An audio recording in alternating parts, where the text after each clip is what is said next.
everybody, Danny J here. Welcome back to the Man Cave right here on the DJB Productions Network.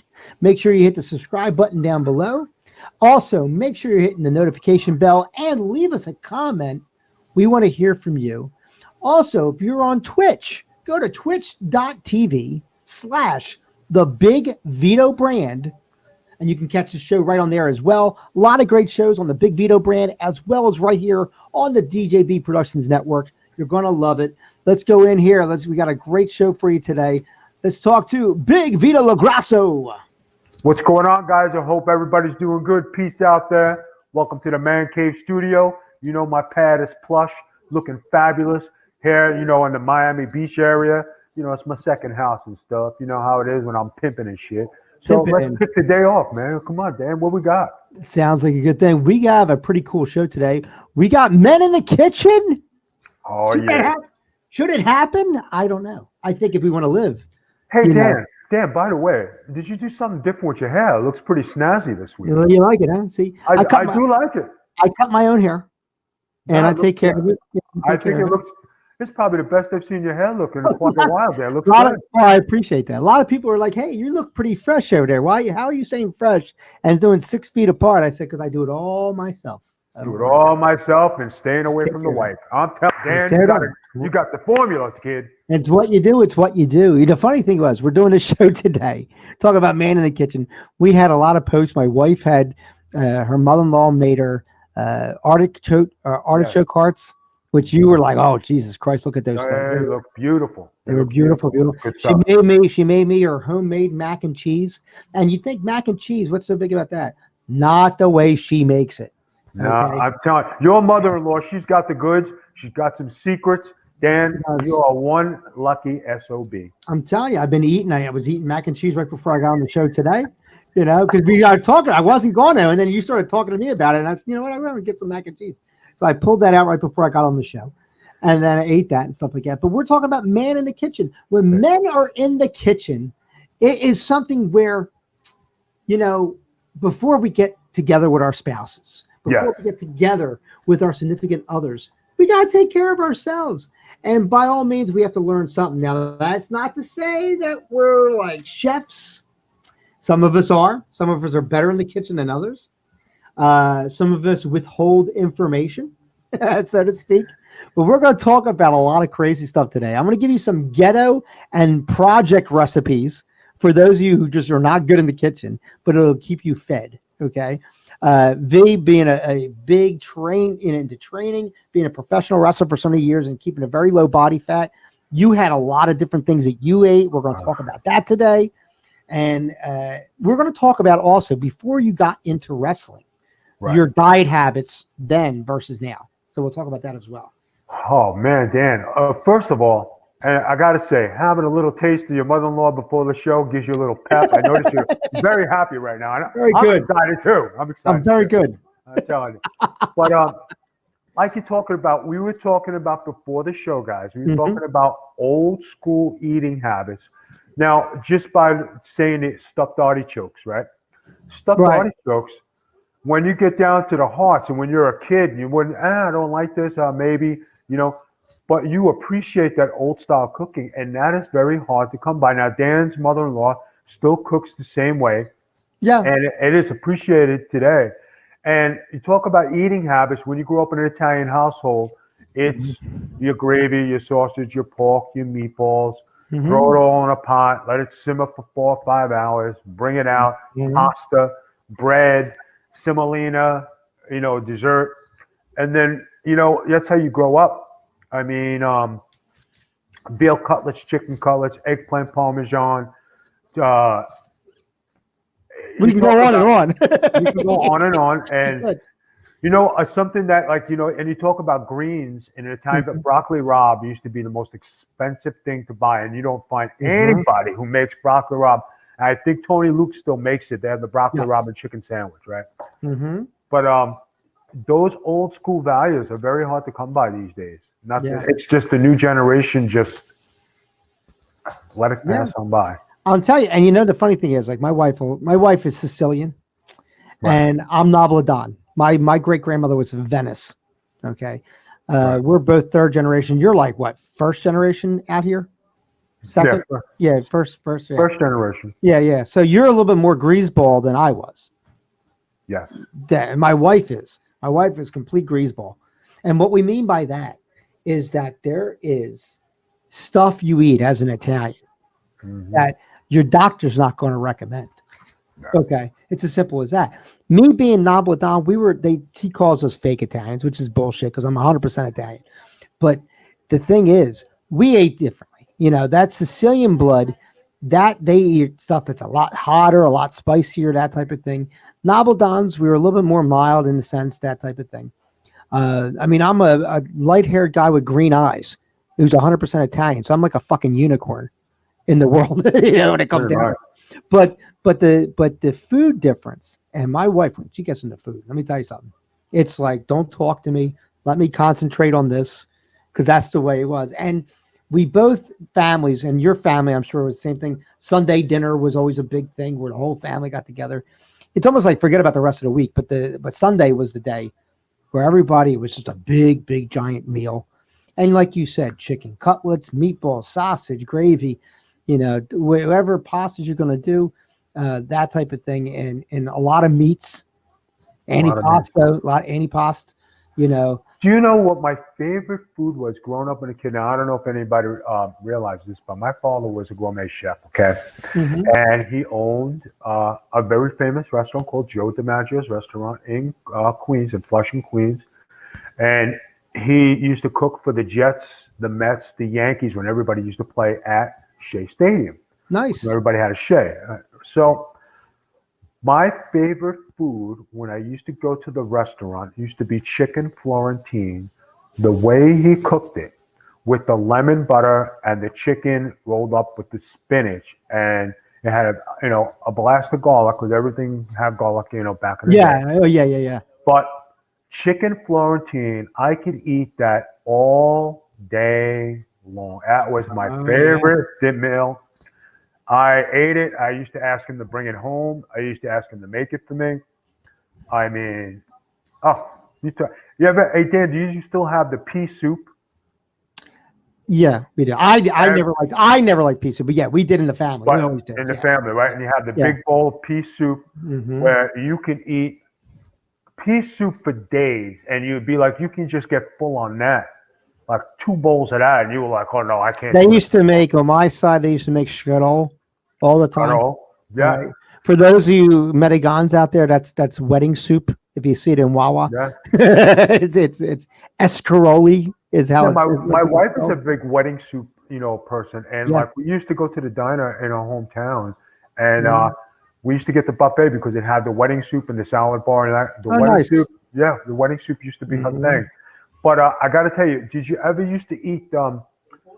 I think it was the prosciutto that used to hang in the basement and you used to cut it off. Is the prosciutto? Nice. That's what it was, right?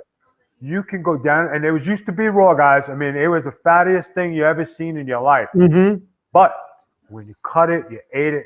If you eat too much of that, I really didn't care. I was eating it. And if you had mozzarella cheese, or you had some provolone, and if you had semolina bread, I don't know, Dan, if you used to eat panelles or rice balls. Oh my God, you're talking the prosciutto bread.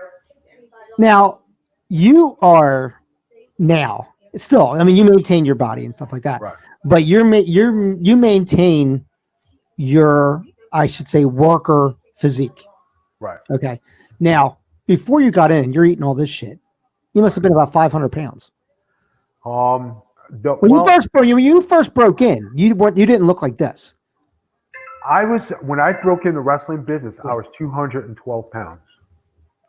I wasn't big, and not by any you weren't big, but you were, the way you carried it. Yeah. Was big. Like this. And then when I got to be 292, I carried every bit of 292 where I was a house. I was a big, big man. And then when you talk about transition, taking care of your body, to getting down to as low as 205, like cut, shredded, ripped. You're like, you don't look good. No, I'm looking good. I'm jacked. But it was unhealthy in some ways because the food that you didn't eat and appreciate.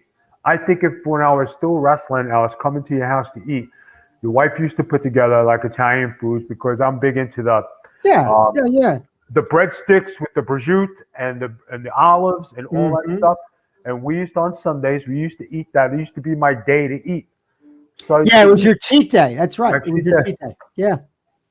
Now, meanwhile, I'm watching this son of a bitch in there with muscle milk and tuna fish. Muscle milk and tuna fish. Muscle milk and tuna fish. That's all it was all week. That's it.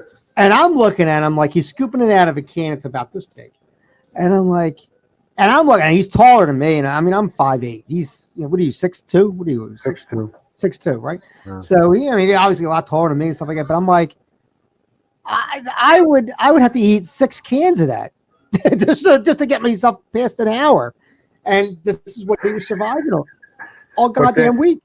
now, when we used to, now my wife and I used to sleep over Dan's once in a while, right? So Yeah. his wife would cook breakfast. So you talk about people cooking breakfast, right? You talk about eggs and pancakes and bacon. I never seen a man like Dan eat yet And pancakes. a hollow leg. Not just like like here you go, guest. Here, eat first. No, it was Dan took a fork. It was a 9-foot fork, and 8.5 feet were in the pancakes. Picked them up like this, put them on his plate, and me, Christina, my wife, we're all sitting slicing apart a piece of pancake to eat. Yeah, and I got diabetes. Right, you got diabetes. That's right. So, and there he is. He's sitting there chowing out. But Dan maintained being an eater of Yeah. his heritage. I mean, that's Yeah. the way it was. So wait, I can't sustain myself on small things like being the diabetic. Like it was I wasn't diabetic all my life. I became diabetic when I was around 28. Right. I'll be 46 this year, and it was a game changer because of the fact that I didn't become diabetic because of my eating habits. I have type 1B, which is called latent landon diabetes. It's like Right. a type 1 that you're born with, but it doesn't come out until later in life. Right. Okay, so it has nothing to do with diet. Now, diet will help maintain it, but I didn't do anything to get it. Let's put it that way. Okay, and so it was a challenge for me eating like we did, Right. to then not eat certain things. Now you forget when you say, "Oh my God, I can't eat." You forget you can eat meat and you're not going to die. Okay, you're not going to starve to death. Right. But which being an Italian, I can eat sausage and meatballs all fucking day long. You know what I mean? That's the thing. But when you are looking at other stuff, because you have to count carbs and you count carbs because of your diet alone. Right. But and diabetes really just makes you eat well. It really does. It forces you to eat in a better way. Way of life. Yeah, it really does. Now your wife Noelle has none of these problems with eating. No. I've seen her eat. That girl can put it away. No, she can eat. she can eat. And then when Nothing wrong with her eating. you know what? My wife can eat, and she eats healthy. She likes her roast beef sandwiches from the Wawa. She likes, she enjoyed Tony Luke. She loves fries. She loves McDonald's. She loves all that stuff, and she maintains herself the best she can. Right? Yeah. You can't get Tony Luke's down here, can you? You get it in the supermarket? I don't think there is a Tony Luke's by me. Everything. Ever since he sold out, I think you can get him in the supermarket. But Maybe. it's not the same thing. Obviously, it's not like going to the location. Dan, you still can't find a good bagel unless you're in New York, There you go. or a good slice of pizza, unless it's New York pizza. That's right. Some people bring it down here, and you got your Papa John's, you got CC's, you got all the chains. all the chains. You want to know the one pizza I did eat, and you're gonna laugh, and you're gonna say you're crazy, right? I go into this one 7-Eleven. It's ghetto, and they'll be, "Hey B, what's going on?" And like the girl, hey, what's going on, baby? How you doing? What's going on? And I play the game. I like being the hood guy, right? So they were having a sale, guys. You got to try this 7-Eleven pizza. Nobody would think it is any good, right? B got it. We're having a sale, $2.34 for 7-Eleven pizza, 2 pies. So the next day we happen to be going over to a friend's house. These are personals.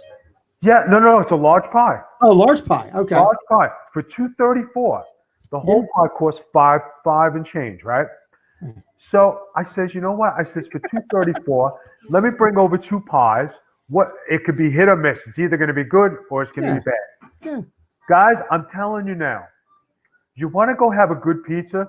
7-Eleven pizza is actually really, really good. The You heard it here.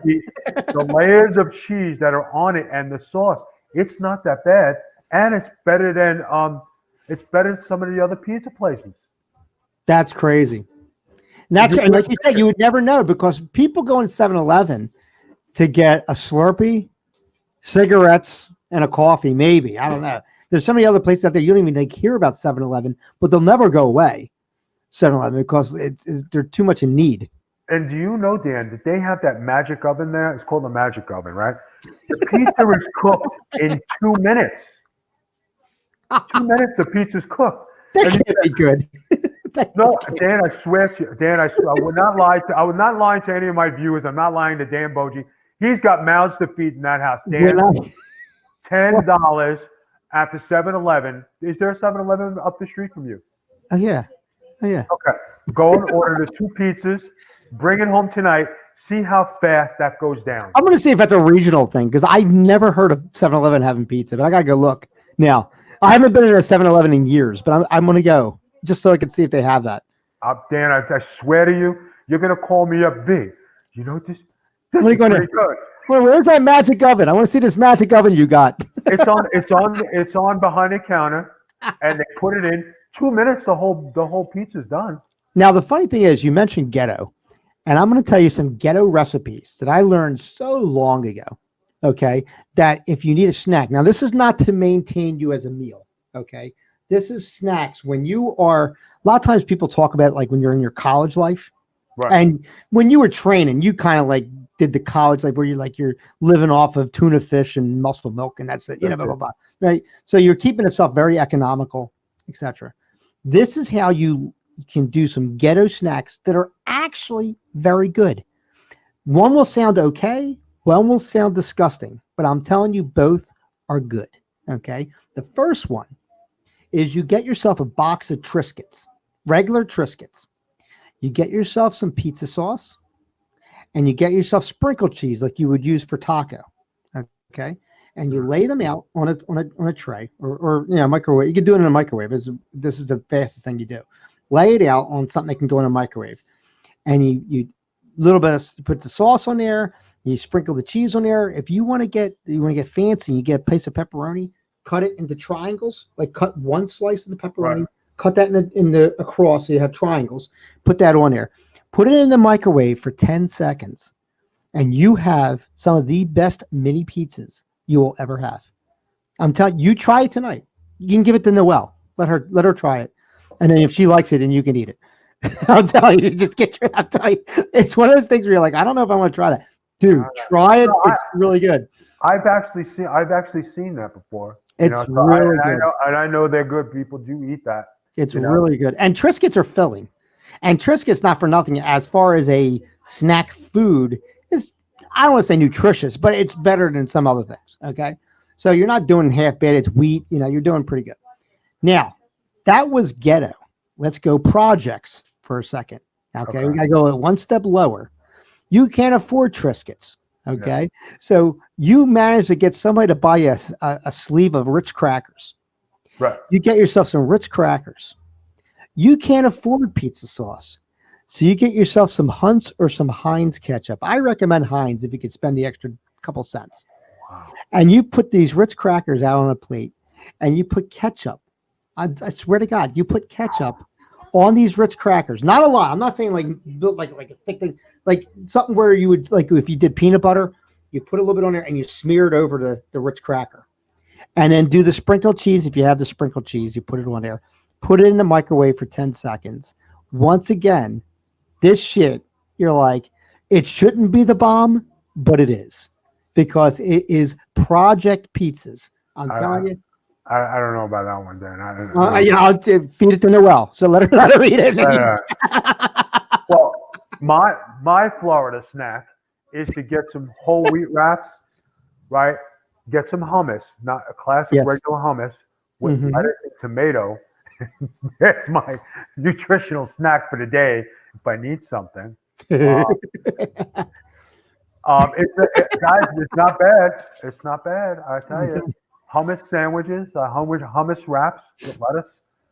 It's quick. It's on the Well, go. you grew up with your dad owning a restaurant, so you kind of had cooking Yes. in your everyday life. So you kind of like you're kind of skewed in a sense because you know how to cook. Right. Okay. For those of you who don't know how to cook or were never formally trained how to cook, okay, I'd be interested to say what, if you leave a comment below, what is your go-to dish that if you're allowed in the kitchen, what can you make that you say, you know what, if I make anything good, I make this good, that type of thing. And I can cook. I mean, I can cook beef, I can cook chicken, I can cook pork, that type of thing. I don't go crazy. I'm not a chef. I don't make these special dishes. If you come over and say, Dan, what are you making for dinner? I'm going to make pork chops with mashed potatoes. I'll make pork chops and mashed potatoes. Ain't going to be nothing about them. They might be, if I go the extra mile and I have them marinated, they'll be marinated. You know what I mean? That's about where I go with it. But what I did do for the kids were like, I want some chicken. But what is it? Just we grilled chicken? I said, no, I'll take care of it. Right? I took olive oil or Right. vegetable oil. It doesn't really matter. Olive or vegetable oil in a frying pan. Fill the frying pan. Get it going. Put the chicken breast in. Usually get thin chicken breast. You know what I mean? Kind of she uses for cutlets or anything like that. Put them in there, right? And then what I will do is take grated Parmesan, and while I'm frying it, I'm layering the grated Parmesan on the chicken. Flip it, grate it again. Maybe doing it about 2-3 minutes per side. Going it back over, doing it one more time, and I do it twice on either side, and you Okay. get this Parmesan encrusted chicken that tastes because cheese in general, when it Right. gets fried, when it gets cooked, it still has a taste, even if it's burnt or whatever the case is. You know what I mean? So this encrusted chicken with the cheese on both sides, dude, I'm telling you, you're like, oh, this has got such a flavor to it. It's so good. Now, if you cook it too long, obviously you can dry out the chicken. But if you cook it just long enough, you have a crusty outer shell on the chicken from the cheese, and the chicken inside will still be juicy. But you do it in vegetable or olive oil, and I'm telling you, you just go to town. And it's not that long. It takes like a total of 10 minutes. There's a bunch of things I do cook, and now that everybody knows before I got married, I played the role of bachelor. I'm incapable. I don't know how to do anything. Mm-hmm. But since I came out of, my hiding for cooking, I do enjoy cooking, and I do come up with some good meals. Mm-hmm. One of the meals that I was looking at one day was on one of the cooking shows where you have burgers Mm-hmm. and you put olive oil on both sides with oregano or parsley. Okay. I'm sorry, parsley, right? Mm-hmm. So you would say olive oil. Olive oil keeps meat juicy. So every time you bake, so I would either take them to the grill, and I like to use Black Angus burgers because they Mm-hmm. don't shrink. Right. So if I bake them in the oven, when they come out, and if I put a layer of cheese on them, they have cheeseburgers, obviously, no bun, just the cheeseburgers. You'll never find another juicier burger than Yeah. that.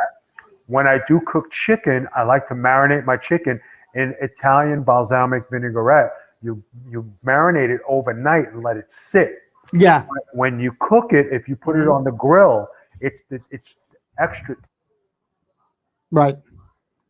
tender. Of course, your edges seasoned, but then when you cook it on the grill, now another thing when you grill, guys, again, olive oil your grill and baste the grill with olive oil because it keeps the juices and it cooks the food better. Mm-hmm. No lie, truth. When it comes to boneless spare ribs, you marinate it with steak sauce, a little shot of hot sauce. You put your meat tenderizer, you put your adobe on, whatever you want, and Mm-hmm. you let it sit. Again, you put olive oil on everything, but olive oil is the key to bringing juice to your meat. And you come up with these different things, and then if you get really creative, you cut the chicken in half. You're going to bake it in the oven. Right. I'll make hummus and tomato baked chicken, pesto chicken, whatever it is. And they say, how do you know how to do all it? It's just from watching as a kid, Yeah. watching my old Yeah. man working in the kitchen, even though I hated it. But I used to see him do some amazing things in the kitchen. Guys, how do you make good meatballs, right? Everybody thinks you got to have 100% meat. No, it's the fat in the meatballs Mm-hmm. because my father used to have the chopped meat and then he used to have fat. I said, Dad, why do you put the fat in the chopped meat? I said, I don't understand. He used to tell me because when you make them, the meat has to have some fat so you get the flavor and it absorbs in the sauce. So Yes. for all you people out there, when you're making homemade meatballs and you're thinking, okay, maybe you're getting some fatty chopped meat and then you're rolling it, don't worry about the fat so much, but the more fat you have, the more flavor you have. Mm-hmm. And the fuller your meatball is because they don't shrink. Yes. This is true. Something I like to do, I haven't had a chance to do it yet, but I saw this recipe and it looks so good, is you take like sausage, right? Right. Cut it in half. So this way you have two halves. Fry it up so it's cooked, right? Then you get cheese, preferably cheddar, like Right. block cheese.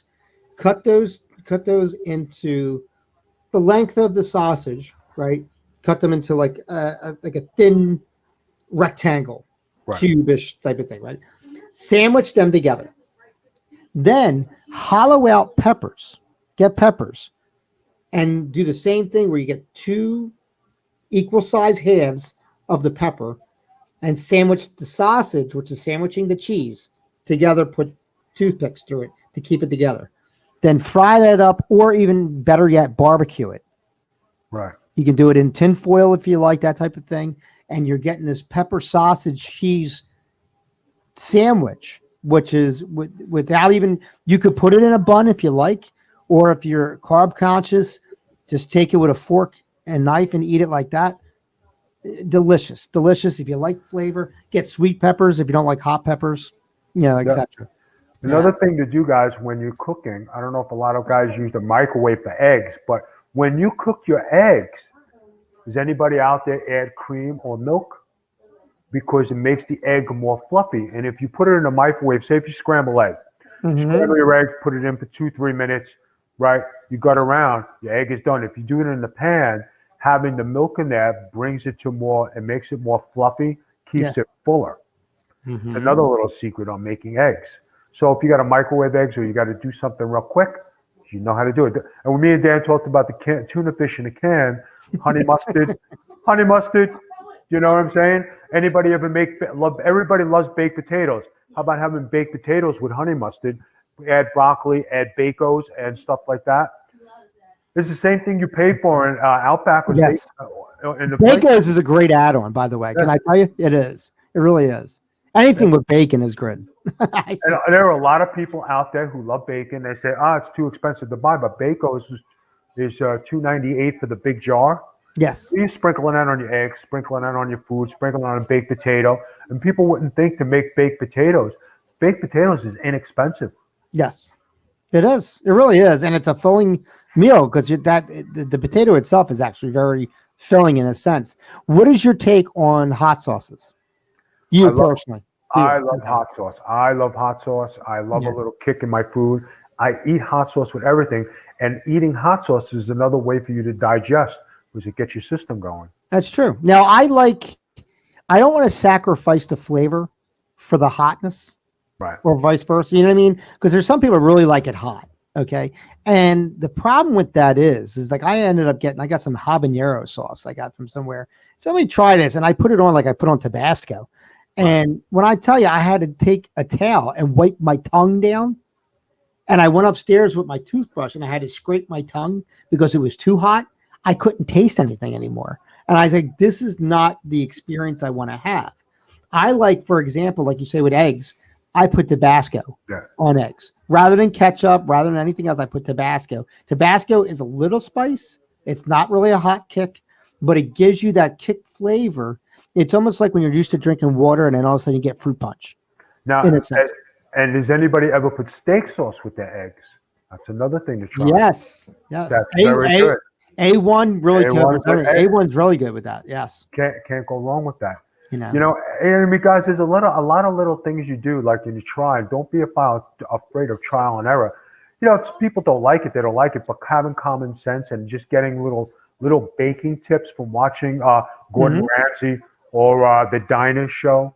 You know what I mean? Well, I don't forget the whole name of the Dinah Show. Yeah. I know what you mean. You know what I'm talking about. Yeah. And if you go and watch these shows, guys, they do have some really good tips on how to make quick foods, especially if you're in diners or grills. Now, these people have to grill and they got to make it taste good. So why can't it taste good in your house? Yeah. And guess what, guys? Everything we're talking about, yes, will it feed you? Absolutely. But you know what it also will do? It'll make you look really, really special to that special someone if you know how to do all this stuff. Dan, shut up. I'm just saying. Now, it is the thing. Now, everybody knows the thing I did to my wife. If anybody out there listening doesn't know, I played the poor bachelor role. I was eating tuna out of a can, muscle milk, powdered. Babe, I don't know how to cook. And then I used to tell her all the time, listen here, girl, all right? You want to be here, you want my digits, you want me to put a ring on it, you got to learn how to cook, all right? You don't know how to cook, you ain't getting part of the BIGB from the LOG, okay? So my wife, well, I'm very proud of her. She learned how to cook. And we had an apartment. We were living in Seaville.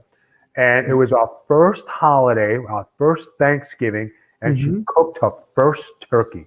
Nice. Talk about proud. Talk about making a Thanksgiving dinner for the family.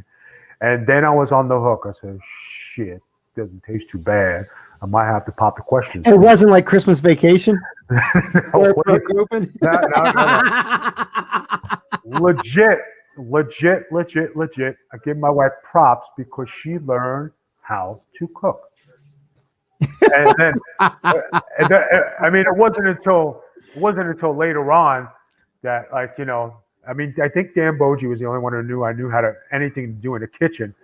And he said, "Fee, what the hell are you doing?" Shut up! I know how to cook. Just shut the fuck up. Don't say anything. Don't say a goddamn word. This is happening in my kitchen. We're cutting a turkey. I don't know if it was Thanksgiving or Christmas. It was something. But you and Becky were over. And we come in, and I said, I'm cutting this thing. I'm cutting it. And let me show you something. And he comes over, he takes the knife, and he's cutting. And there's nobody. He looks around like this. He goes, don't, not one fucking person what you're seeing here. He goes, don't let anybody fucking know that I know what I'm doing here. And he cut the whole thing. And they said, yo, go take credit for it. Go ahead. Said, okay. Exactly. And Dan got the benefits that night. And he said, this is your house. Oh, Dan, you're so wonderful. I can't believe it. Look at my husband. Went on Facebook, went on Twitter, and went out the neighborhood door and clipped it. Hey, my husband cut the turkey. Can you believe it? Fucking I love it. Oh, my husband. Oh, so nice. But you know what, guys? These are little things. Put some recipes down there in the comments. We love to hear what you guys are doing, what you guys are saying. Make sure you're hitting that subscription button. Make sure you're hitting the notification bell. Make sure you're leaving us a comment. Share the channel. Check that out. And once again, right here on YouTube, you're on the DJB Productions Network. We definitely want to see you come back. We have more shows on here on the channel. Go to twitch.tv/The Big Vito Brand. Plenty of shows on there as well. They got His versus Hers, which is a very, very funny show. That's you and Noel just going at it, left and right. Plenty of topics. Great thing. If you like wrestling, Virtues of Wrestling is right on there with Big V and Virtue. You got right on my channel, you got That Way Cool Wrestling Show. So we got you covered which way you want to go. Just go ahead and check out the channels, subscribe, share it, love it. Okay. That's it. We had a great time today. And next week we're gonna have very good conversations. And you know what? And it wasn't a shit show. Everybody. We actually got a little taste of your mother-in-law today. I got excited. You got excited. You actually ate it. I'm like, all right, Dan. And I sent pictures. Thank you. And I sent pictures. So for my man, Big V, my name is Danny J.